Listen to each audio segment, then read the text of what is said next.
चुलीवरचं जेवण जेवण्यासाठी गावी जाण्याची वाट न बघता म्हणलं चला काहीतरी जुगाड करून आपण चूल बनवूया.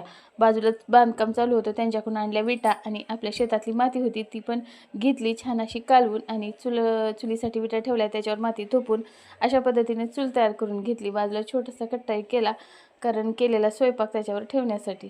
मग काल होती अष्टमी, त्याच्यामुळे म्हणलं संध्याकाळच्या वेळेला लगेच पूजा करून घ्यावी चुलीची, कारण जिथे चूल आपण मांडतो तिथे साक्षात अन्नपूर्णा मातेचा वास असतो.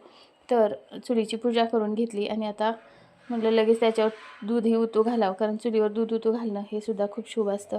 म्हणून लगेचच मी त्याच्यावर दूध ठेवलेलं आहे तापवायला. दूध उतू घातलं आणि आता दूध उतू घातलं, चूल पेटवलेलीच आहे, तर म्हणलं 1 कप चहा करून घ्यावा. तर चुलीवरचा काळा चहा मला प्यावा वाटत होता, म्हणून छान असता कडक काळा कोरा चहा करून घेतला आणि मस्त चुलीपाशी बसून आता इथे मी चहा पिणार आहे. तर अशा पद्धतीने चहा प्यायला कोणाकोणाला आवडतो ते नक्की सांगा आणि आजचा व्हिडिओ कसा आवडला असेल तर लाईक सबस्क्राईब करा.